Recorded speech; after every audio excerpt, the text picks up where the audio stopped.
करेंगे बड़ी खबर के साथ जो कोटा के कुन्हाड़ी थाना इलाके से आ रही है। महाशिवरात्रि पर्व पर निकाली जा रही शिव बारात में करंट फैल गया और इससे शिव बारात में शामिल 15 से ज्यादा बच्चे झुलस गए हैं। आपको बता दें कि इनमें एक की हालत जो है वो गंभीर बताई जा रही है। मामला सगतपुरा स्थित काली बस्ती का है। तो इस वक्त की बड़ी खबर आप तक पहुंचा रहे हैं। जानकारी ये मिली है कि कई बच्चे धार्मिक झंडा लेकर वहां पर चल रहे थे, इसी दौरान यह हादसा हुआ। कोटा में यह बड़ा हादसा हुआ है। करंट की चपेट में आने से 15 मासूम बच्चे बुरी तरीके से झुलस गए हैं। शिव बारात के दौरान बताया जा रहा है कि हादसा हुआ। धार्मिक झंडा लेकर के बच्चे चल रहे थे और इसी दौरान वो करंट की चपेट में आ गए। 15 बच्चे बताया जा रहा है कि करंट की चपेट में आने से झुलस गए हैं। MBS अस्पताल में सबको भर्ती करा दिया गया है, जहां पर उनका इलाज किया जा रहा है। और यह हादसा कुन्हाड़ी थर्मल चौराहे के पास हुआ। पुलिस के आला अधिकारी मौके पर पहुंच चुके हैं जांच पड़ताल करने के लिए। अब जानकारी यह है कि एक बच्चे को बचाने की कोशिश में सभी बच्चे झुलस गए थे। तो घायल बच्चों से आपको बताया कि लोकसभा स्पीकर ओम बिरला ने मुलाकात की है और आवश्यकता होगी तो बच्चों को रेफर भी किया जाएगा, ये ओम बिरला ने कहा है। करंट से झुलसे 3 बच्चों की जो स्थिति है वो नाजुक बताई जा रही है। तस्वीरें हम आपको टीवी स्क्रीन पर दिखा रहे हैं, वो उस दौरान की तस्वीर है जब ओम बिरला पहुंचे स्थिति का जायजा लेने के लिए। साथ ही ऊर्जा मंत्री हीरालाल नागर भी अस्पताल पहुंचे और मामले की जांच अब होगी, दोषी पर कार्रवाई होगी। ऊर्जा मंत्री ने यह कहा है। सभी बच्चों को बेहतर इलाज दिया जा रहा है, ऊर्जा मंत्री की तरफ से ये कहा गया। तो कोटा में ये बड़ा हादसा हुआ है। आपको बता दें कि करंट की चपेट में कई सारे बच्चे आए हैं और हालत उनकी अभी गंभीर बताई जा रही है। तो तमाम प्रशासनिक के आला अधिकारी मौके पर मौजूद हैं। स्थिति को संभालने की कोशिश की जा रही है। हालांकि जैसे ही यह हादसा हुआ, इलाके में हड़कंप मच गया। सभी बच्चों को जो स्थानीय नागरिक थे वो लेकर के तुरंत अस्पताल भागे और इस दौरान जैसे ही मामले की सूचना आला अधिकारियों को मिली वो भी वहां पर पहुंच गए। स्पीकर ओम बिरला पहुंचे, उन्होंने बच्चों का हालचाल जाना और उसके बाद ऊर्जा मंत्री भी पहुंचे। उसकी जांच कराएंगे और इन बच्चों को सब स्वस्थ रहें, इसके लिए डॉक्टर्स पूरी टीम यहाँ पर लगी हुई है। एक बच्चा सीरियस है, बाकी बच्चे स्वस्थ हैं और उनके स्वस्थ होने की कामना करता हूँ। भगवान शिव की कृपा रखे। और छोटी उम्र बता दीजिए बच्चों को, बहुत ही छोटे बच्चे हैं और अस्पताल निदेशन को, जिला कलेक्टर को सबको निर्देश दिए हैं कि उनकी उपचार की संपूर्ण व्यवस्था जो चल रही है उसमें कोई कमी नहीं है अभी, और जो आवश्यकता है उसको संपूर्ण उपचार किया जाए। सर लगता है कुछ रेफर करने की जरूरत पड़ेगी जब बच्चों को कुछ अगर यहाँ जहाँ आवश्यकता हुई रेफर करने की रेफर भी किए जाएंगे और बेस्ट से बेस्ट इलाज इनका यहाँ पे होगा। एक बच्चा काफ़ी ज़्यादा सीरियस है और एक दूसरा बच्चा भी लगभग 50% तक उसकी भी स्थिति क्रिटिकल है। 2 बच्चों को थोड़ा ज़्यादा है, बाकी में ठीक है और उनका जो भी है वो इलाज चल रहा है। सबको हमने कहा है कि भाई इनको जो भी सपोर्ट की ज़रूरत हो वो उपलब्ध कराएं। अभी मैंने बात की है, इसकी ये भी स्थिति नहीं है कि अभी उन्हें सपोर्ट वहाँ कोई जिसकी ज़्यादा सीरियस है उसको कोई बाहर जयपुर वगैरह रेफ़र करने की भी लिए बोला, तो उन्होंने कहा कि अभी ऐसी ज़रूरत भी नहीं है और ऐसी कंडीशन भी नहीं है कि सपोर्ट करने की स्थिति में हो। यहाँ लगभग सब इलाज उपलब्ध हैं और उनको पूरा सपोर्ट करके और इलाज कर रहे हैं। ईश्वर से प्रार्थना कर सकते हैं कि बच्चे जल्दी ठीक हो जाए। देखिए उसकी हम देखेंगे कि लाइन की ऊंचाई क्या है, नॉर्म्स में कितना होना चाहिए और कितनी अगर नॉर्म्स के ज़्यादा नीची है तो उसकी भी कोई जो भी जांच होगी और उस पर अगर कोई उसके लिए दोषी है तो उसकी जानकारी करके कार्रवाई करें। में यदि थोड़े इंतजाम होते सर सुरक्षा के तो शायद ऐसा हादसा नहीं होता। अब वो तो अब अति उत्साह में बिना किसी मतलब पहले की सूचना के बच्चे निकल गए, उसका किसी को जानकारी भी नहीं थी, प्रशासन के भी ध्यान में नहीं था। ये अपने बस्ती में जो काली बस्ती है सगतपुरा में, वहाँ पर लोकल ही सभी इकट्ठे होकर 25-30 व्यक्ति, महिलाएं और बच्चे कलश यात्रा निकाल रहे थे। तो एक के हाथ में बहुत लंबी लोहे की पाइप थी, वो लोहे की पाइप हाई टेंशन वायर से टकरा गई, जिस वजह से जो बच्चा के हाथ में, जिस बच्चे के हाथ में थी तो वो झुलस गया। फिर उसको बचाने के लिए जो और बच्चे फिर साथ में जुड़े तो उनकी भी थोड़ी उनको भी जो शरीर है वो झुलस गया। तो अभी बिल्कुल हाँ जी, सभी कम उम्र के बच्चे बताए? सभी कम उम्र के हैं, सभी 15 या 15 से छोटे हैं और सबको प्राथमिकता पर इलाज की व्यवस्था कर दी गई है, तो वो अभी की जा रही है। तो इसमें अभी जो है सिचुएशन उसको वो अंडर कंट्रोल है। जो जिस स्तर की जिनको चिकित्सा की सुविधाएं दी जानी चाहिए थी वो शुरू हो चुकी। और जयपुर से बड़ी जानकारी आपको दे दें, विद्याधर नगर इलाके में 35 लाख रुपए की लूट का खुलासा हुआ है। धनश्री अपार्टमेंट के बाहर स्क्रैप कारोबारी से लूट हुई थी। आपको बता दें कि 1 मार्च को शाम 5 बजे आंख में मिर्च पाउडर डाल करके लूट की वारदात को अंजाम दिया गया था। तो वारदात करने वाले 3 लुटेरों को पुलिस ने गिरफ्तार कर लिया है। बताया जा रहा है कि आज दोपहर 1:30 बजे डीसीपी नॉर्थ राशि डोगरा वारदात का खुलासा करेंगे, ऐसी संभावनाएं थी। आगे की जो अपडेट होगी वो आप तक पहुंचाएंगे। तो बड़ी खबर आप तक पहुंचा रहे हैं। बताते चले कि विद्याधर नगर थाने में डीसीपी नॉर्थ प्रेस कॉन्फ्रेंस कर सकती हैं, ऐसी जानकारी सामने निकलकर आ पा रही है। तो इस वक्त की बड़ी खबर आप तक पहुंचा रहे हैं।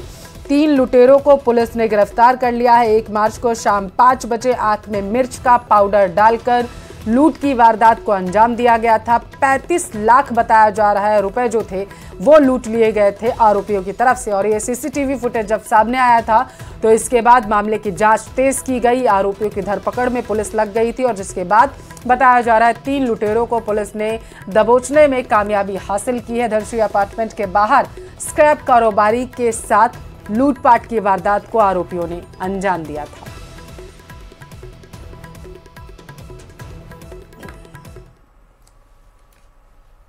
और बीती रात सीमा सुरक्षा बल के सजग और सतर्क जवानों के द्वारा तारबंदी पार कर भारतीय सीमा में घुसने का प्रयास कर रहे एक पाकिस्तानी घुसपैठियों को मार गिराया है।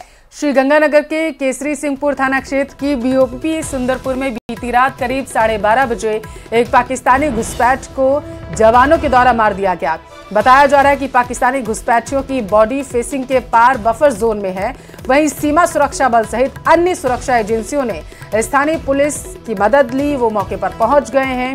वहीं सीमा सुरक्षा बल और स्थानीय पुलिस के द्वारा आसपास के इलाके की तलाशी के दौरान फिलहाल अभी तक कुछ भी संदिग्ध बरामद सामान नहीं किया गया। वहीं आसपास के इलाके में सर्च ऑपरेशन जारी है। जोधपुर का रुख करेंगे, जहां से बड़ी खबर है। पुलिस अधिकारी और एमएलए के बीच बताया जा रहा है कि एक बहस का वीडियो वायरल हो रहा। तो शेरगढ़ विधायक बाबू सिंह राठौड़ का ये वीडियो वायरल है। पुलिस अधिकारी से पकड़े गए लोगों को छोड़ने को लेकर के बहसबाजी का ये वीडियो बताया जा रहा है। गिरफ्तार करने देर रात पुलिस जाब्ता घर पहुंचने पर विधायक बाबू सिंह मौके पर पहुंचे और बीती रात का ये पूरा घटनाक्रम है। तो बहसबाजी का ये वीडियो भी आपके टेलीविजन स्क्रीन पर पथरा का वीडियो बता दो उसका। पुलिस प्रशासन मुर्दाबाद। गाड़ी हटाओ यहां। पुलिस प्रशासन मुर्दाबाद। पुलिस प्रशासन मुर्दाबाद। पुलिस प्रशासन मुर्दाबाद। पुलिस तेरी तानाशाही नहीं चलेगी, नहीं चलेगी। पुलिस तेरी तानाशाही नहीं चलेगी, नहीं चलेगी।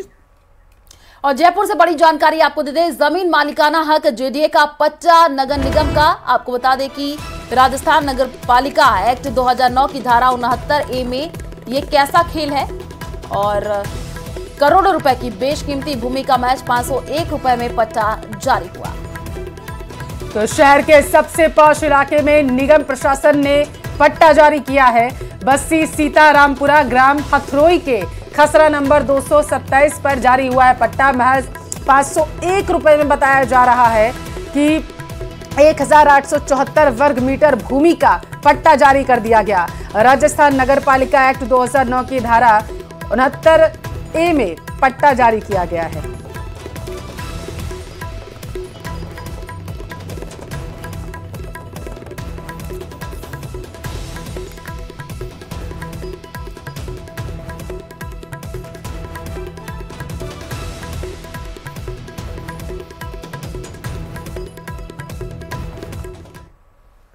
और आपको बताते चले अंतर्राष्ट्रीय महिला दिवस आज है, जिसको लेकर के तमाम कार्यक्रमों का आयोजन किया जा रहा है। आपको बताएंगे उसके बारे में, लेकिन उससे पहले अजमेर से आ रही बड़ी खबर का रुख कर लेते हैं। जेल में बंद कैदी से कांच का टुकड़ा खा लिया है उसने। और आपको बता दें कि रूपनगढ़ निवासी कैदी को अस्पताल लाया गया है और घायल कैदी को जेएलएन अस्पताल लाया गया। कैदी ने बताया अन्य कैदी उसे परेशान करते हैं। 34 महीने से ये कैदी जिसका नाम परमेश्वर है वो बंद है और पहले भी कैदियों ने कांच के टुकड़े खाए हैं। तो जेल में बंद कैदी ने कांच का टुकड़ा खा लिया, जिसके बाद जेल प्रशासन में हड़कंप मच गया। 34 महीने से बताया जा रहा है कि जेल में कैदी बंद है। तो अंतर्राष्ट्रीय महिला दिवस पर कार्यक्रम का आयोजन हो रहा है। सीधे आपको लाइव तस्वीर दिखा रहे हैं, सीएम भजन लाल शर्मा भी पहुंचे। आज हम सब महिला दिवस मना रहे हैं और महिला सशक्तिकरण का निरंतर काम कर रहे हैं। हम सब जानते हैं कि हमारा देश अनादिकाल से महिलाओं का सम्मान करता आया है और हमारे यहां तो हमारे महापुरुषों ने यह भी कहा है, जैसे मेरे पूर्व वक्ताओं ने बताया है, कि जहां महिलाओं का सम्मान होता है या जहां महिलाएं पूजनीय मानी जाती है वहां देवता निवास करते हैं। हम सरस्वती मां की बात करें, चाहे हम सीता माता की बात करें, तो आपने देखा होगा कई हमारे जो महान माताएं हुई हैं, सीता माता को हम सीताराम कहते हैं, पहले ये राधे की बातें आते तो राधे श्याम कहते हैं, यानी कृष्ण भगवान का नाम पीछे आता है।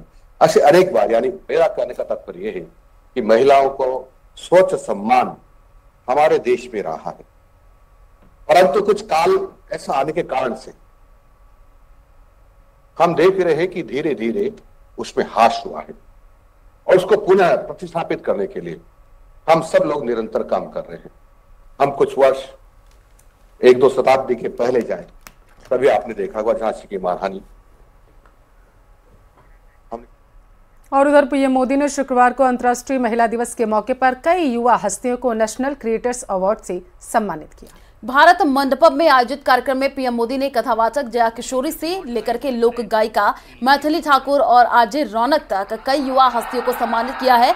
ये अवार्ड 20 से अधिक कैटेगरी में दिए गए हैं, जिनमें बेस्ट स्टोरी टेलिंग से लेकर के the disruptor of the year, celebrity creator of the year, green champion award, best creator for social change, most impactful agri creator और cultural ambassador of the year जैसी कैटेगरी शामिल है। PM Modi ने कहा है कि अवार्ड देश की सोशल मीडिया कंटेंट कम्युनिटी में इनोवेशन और क्रिएटिविटी की दिशा में उठाए गए कदमों को सम्मानित करने के लिए है। चलिए, आपने स्लोगन देते हैं तो वो हैशटैग बन जाता है। बहुत बहुत बधाई आपको। चलिए, आपने लोगों को आध्यात्मिक दुनिया की तरफ बड़ी आधुनिक तरीके से रुचि फैलाई है। बहुत बहुत धन्यवाद। बताइए कुछ। जी, मैं कथाकार हूँ, श्रीमद् भागवतम करती हूँ और गीता जी के ऊपर बातें करती हूँ, क्योंकि मेरा बचपन इन्हीं चीज़ों से गुजरा है और जो बदलाव मुझ में आया है, चाहे शांति, सुकून, खुशी, हर चीज़ को लेकर। और सबसे बड़ी बात, क्योंकि हमारी सोच है कि भगवान से जुड़ना तो बुढ़ापे का काम है, और मुझे लगता है सबसे गलत सोच है, क्योंकि सबसे ज़्यादा अध्यात्म की ज़रूरत युवाओं को है। और अगर मैं मटेरियलिस्टिक लाइफ के साथ साथ आध्यात्मिक जीवन जी सकती हूँ तो मुझे लगता है हर युवा जी सकता है। लोगों को डर लगता है कि अध्यात्म मतलब झोला लेके चले जाना। हाँ जी। तो आप उसको रास्ता बताइए। पर ऐसा बिल्कुल नहीं है, क्योंकि सबसे बड़ा आध्यात्मिक ज्ञान है श्रीमद् भगवद गीता, और वो एक ऐसे व्यक्ति को सुनाई जा रही है, अर्जुन, जो आगे जाके राजा बनने वाले हैं, और राजा से ज्यादा ऐश्वर्य किसी के पास नहीं होता। और गीता में भगवान ने एक बार भी श्री कृष्ण ने नहीं कहा कि राज्य छोड़ दो, बस कहा अपना धर्म पूरा करो जहां भी हो। बहुत बहुत धन्यवाद। तो इन्फोसिस के को फाउंडर नारायण मूर्ति की पत्नी और मशहूर लेखिका सुधा मूर्ति को राष्ट्रपति ने राज्यसभा के लिए मनोनीत किया है। इस ऐलान के बाद पीएम मोदी ने उन्हें बधाई देते हुए उनके सफल संसदीय कार्यकाल की कामना की है। पीएम मोदी ने सोशल मीडिया साइट एक्स पर लिखा, मुझे खुशी है कि भारत के राष्ट्रपति ने सुधा मूर्ति जी को राज्यसभा के लिए मनोनीत किया। सामाजिक कार्य, परोपकार और शिक्षा सहित कई क्षेत्रों में सुधा जी का योगदान अतुलनीय और प्रेरणादायक रहा है। राज्यसभा में उनकी उपस्थिति हमारी नारी शक्ति का एक शक्तिशाली प्रमाण है, जो हमारे देश की नीति को आकार देने में महिलाओं की ताकत और क्षमता का उदाहरण है। उनके सफल संसदीय कार्यकाल की पीएम मोदी ने कहा कि मैं कामना करता हूं। और यहाँ रुकते हैं एक छोटे से ब्रेक के लिए। चलता है वर्चुअली सीएम जुड़े हुए हैं, आपको सीधे लाइव तस्वीर दिखाते हैं।